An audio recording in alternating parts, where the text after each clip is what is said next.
The distress beacon had been transmitting for 72 standard cycles when it finally pierced through the cosmic noise and reached the outer listening posts of Sol's system.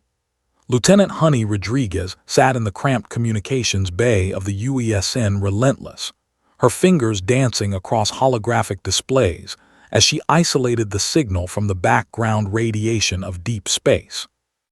"Commander Harrison, you need to see this," she said, her voice steady despite the ice forming in her stomach. Commander Harry Ironside Harrison floated through the zero-gravity corridor into the calm bay, his muscular frame moving with the practiced ease of someone who had spent decades in space. His gray eyes narrowed as he studied the wavelength patterns on Honey's screen. "That's not human origin," he observed. "No, sir, it's Viridian. The linguistic matrix matches their diplomatic frequency." Honey's fingers trembled slightly as she enhanced the audio. "They're calling for help."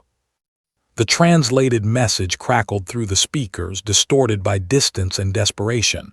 "Colony World Kepler 442b under attack. Unknown hostiles. 80,000 civilians. Anyone who can hear this, please." Harry's jaw tightened. The Viridian Concordat had been humanity's first contact with intelligent alien life 15 years ago. They were a gentle species, herbivorous, slow to reproduce, with a society built on philosophy and art rather than warfare.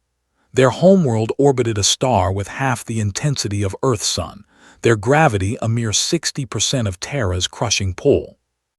When the Viridians had first encountered humans, they had been horrified. Earth, by their standards, was a nightmare planet, a world of violent storms, crushing gravity, aggressive fauna, and a dominant species that had evolved through millions of years of predation and warfare. They had called humanity's homeworld what translated roughly to Death's Forge. The humans, in turn, had called themselves Deathworlders, with a mixture of pride and dark humor. "How far?" Harry asked. 47 light-years. At maximum warp, the Relentless could reach them in 6 days. Honey's eyes met his. "Sir, Command will never authorize this. We're a science vessel, not a warship."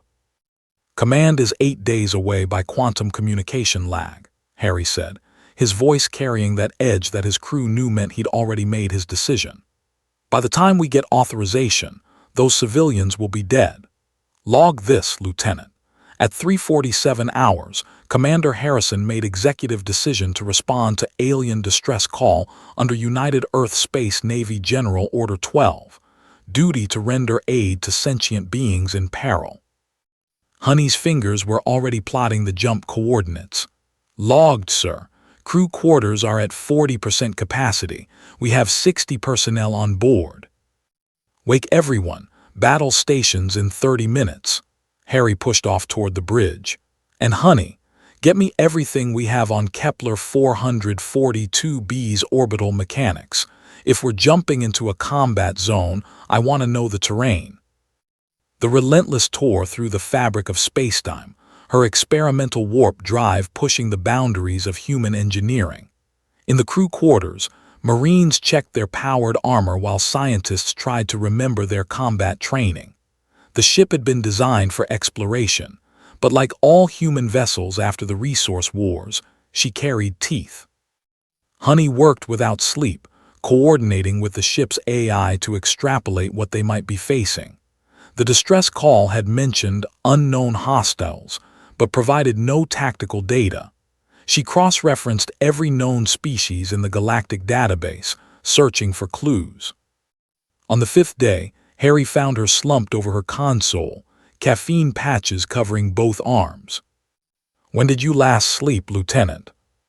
"Sleep is for planets with less than 1G, sir," she mumbled, then straightened. "I found something. 3 months ago, a Viridian mining survey disappeared near the Sagittarius Arm. No distress call, no wreckage, just gone." Harry studied the report. "You think it's related?" The survey was 16 light-years from Kepler 442b. That's within raiding distance for a species with faster-than-light capability. Honey brought up a star map. "Sir, what if we're not dealing with an invasion? What if it's slavers? The thought made Harry's blood run cold. The galaxy, they had learned, was not the peaceful federation of species that old science fiction had promised. It was a dangerous place where technological advancement didn't always correlate with moral progress. "If you're right, they picked the wrong prey," he said quietly. The Relentless dropped out of warp at the edge of the Kepler 442 system, her sensors immediately painting a picture of chaos. 3 alien vessels, their hulls covered in what looked like scavenged technology, orbited the Viridian colony world. Energy signatures indicated they were bombarding the surface with some kind of pulse weapon. "Reading massive electromagnetic interference on the surface," Honey reported. "They're frying the colony's infrastructure. Life signs show approximately 73,000 Viridians huddled in underground shelters." "And the hostiles?" Harry asked. "Scanning now, sir. Those ships are barely holding together. Mismatched engines, patchwork hull plating. They're pirates, not military." "Then they have no idea what's about to hit them." Harry opened a channel. "All hands, this is the commander. We are about to engage hostile forces in defense of Viridian civilians. Remember your training. Remember why we're here. Earth sends her regards." The Relentless accelerated, her fusion torch burning bright enough to be seen from the colony below. The pirate vessels, detecting the approach, began to maneuver. "They're trying to flee," Honey said. "Don't let them." Harry's voice was ice. "Disable their engines. I want prisoners." What followed was less a battle than a demonstration of the vast gulf between explorers from a death world and opportunistic raiders from gentler stars. The Relentless, built to withstand the brutal acceleration that human bodies could endure, moved with a speed and agility that seemed to defy physics. Her weapons, designed by engineers from a species that had survived 2 world wars and a near-extinction event, spoke with devastating precision. Honey coordinated the attack from her console, her fingers flying across haptic interfaces as she fed targeting data to the weapons arrays. Rail guns, accelerating projectiles to relativistic speeds using electromagnetic coils, punched through the pirates' shields like paper.